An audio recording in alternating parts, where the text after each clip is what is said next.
Hello, everyone. You know, it's very difficult to speak after Senator Shehu Sani has spoken. Very, very difficult.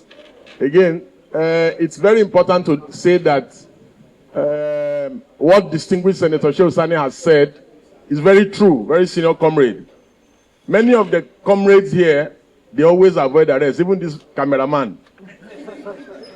You know, they will arrest all of us, arrest everybody, but there are some comrades here, they have PhD in escaping arrest. Since from the beginning of struggle to today, where's Bob? You will just find out that everybody is in prison, but they will not be arrested.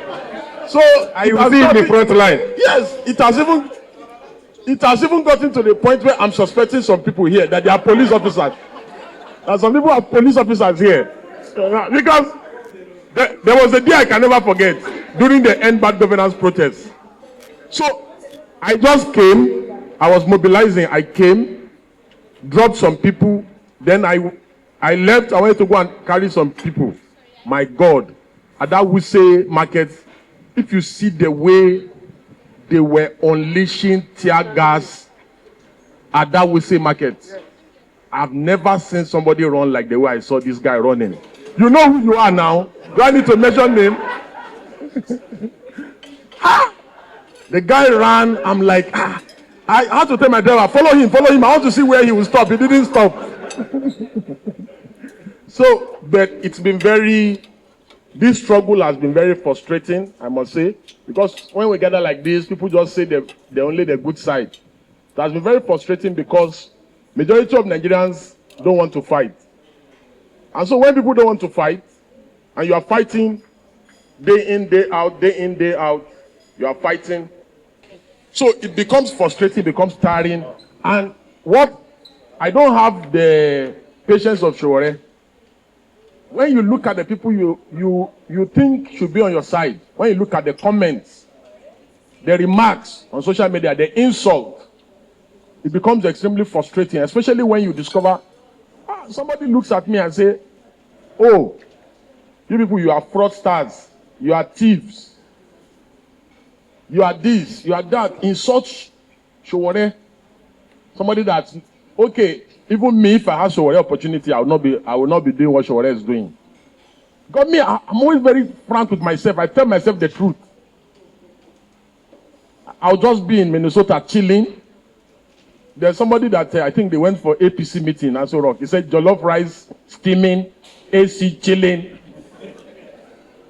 One APC boy like that on Twitter. Said jollof rice, steaming, AC chilling. That's what I've been doing in Minnesota, in the US. But you leave everything. He misses landmark events of his family, his children, to come and put his life on the line for all this. I can go back memory lane and see that the only reason why some of us, Showore inclusive, are still standing, why we are not dead, is just by sheer grace of God. Because you just see close range shooting. I believe that many of the IMN comrades, they are here now. Yes. Severally, I will have been killed in Unity Fountain, National Human Rights Commission. In fact, I can count 7 times that I will have been killed by the police and the army and the DSS. I can count more than 7 instances that, in fact, there was a day that I can never forget at that Glow Junction where everybody had fallen. I thought I was hit. I was in the gutter. And it was later, because I stayed there for a while, it was later that people had run away that I now said, it's like I'm not hit. So I checked for blood, no blood. I said, thank God. Oh. Same thing again by that big bite. In fact, that day they killed 2 people just very close to me. So Showore was almost killed in Unity Fountain. I remember vividly that day we took him to hospital in Apo. Yes.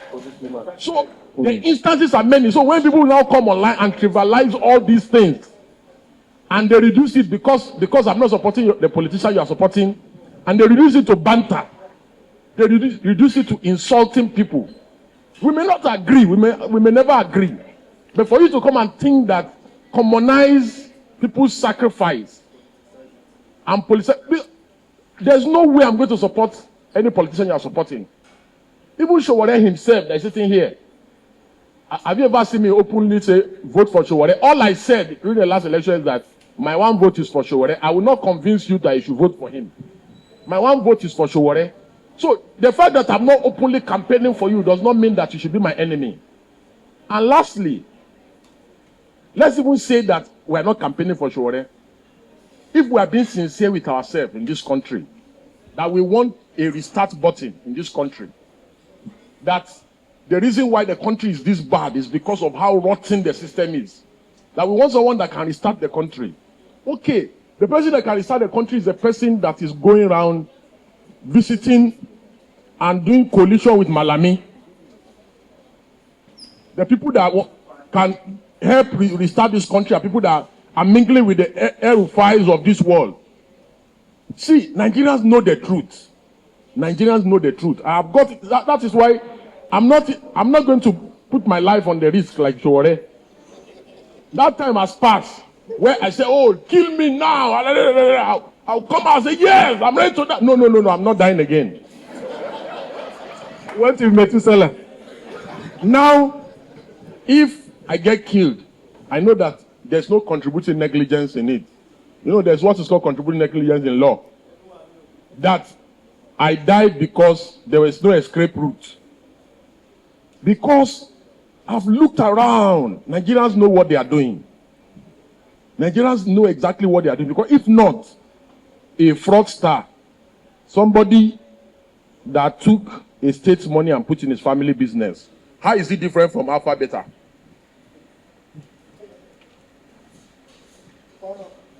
So these are the people that you believe can restart the country. But the person that has never stolen a penny before, that's never taken any money and put in his family's business, you say, that one is just chasing clouds. You should go and contest for councillor. Doesn't have experience. Experience in what? In stealing money. Experience in looting. Okay. You said that this structure is structure of criminality. Why are you back with the people that are doing structure of criminality? Why are you back with them now? Because in 2023, somebody that ran election with Atiku in 2023, in 2019, somebody that ran election with Atiku in 2019, all of a sudden in 2023 became a saint. He became a saint. They said, no, this one is different. If you vote for this man, Nigeria will become Dubai. Then now, the same person has gone back to meet with Atiku. The same person. So, and you want to convince me that Nigerians don't know what they are doing. Now, look at the issue of Malami, Abubakar Malami. You remember how Malami was terrorizing us in this FCT? You see the kind of things that Malami did to us. You see the kind of thing that Malami did to him and the kind of everybody, even Sowore. I remember vividly, I was in court when they were strangling Sowore. After they had given, I remember vividly, this person from Lagos, when Sowore was given bail, and we said we were going to protest. DSS said the reason why they will not release Sowore is because nobody has come forward. And I said, I'm going to come forward. And I said, I will come to your office tomorrow. And we went to the office, they refused. They said, no, they cannot release Sowore. Malami was AGF then. He was AGF. They were disobeying court orders under Malami.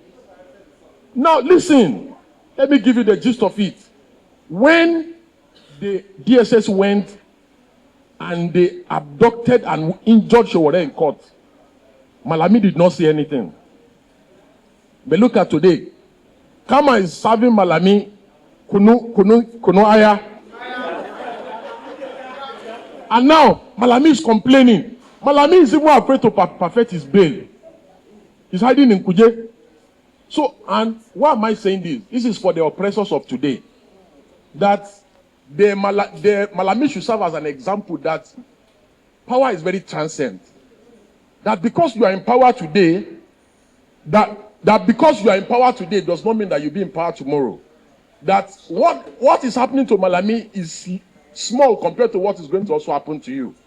So, and that those who are expert in violating other people's rights, that when they leave power, they will also need these fundamental rights that we have all been shouting about. And that no matter what you do, one thing I've come to realize and appreciate about El-Rufai is that the more you vilify him, the more you attack him, the more he's resolved in doing what he's doing. You know, and my further appeal is to many of the followers, because there are some people today who are still saying that Wole Soyinka should come out and protest. There are some people, silly people in this country. I don't like Wole Soyinka as a person, but I love the sacrifices he has made for this country. Even if Baba Wole Soyinka does not do anything, again, he has done enough. In my view, I believe that El-Rufai has done enough for this country. Even if today he wakes up, tomorrow he wakes up and said, I'm not doing anything again, I believe he has made enough sacrifice for the country. I also appeal to many of the comrades who are here that you now need to do more. You now need to do more. Larry, you need to get arrested for the first time. Make the sacrifice. Bob, that was not an arrest, Larry. Bob and others. Please, I'm appealing to, hold on. No, I don't want to talk about Sydney. So, I want to appeal to all of you guys that you guys need to stop hiding in the shadows. You need to come forward now. The time to come forward is now.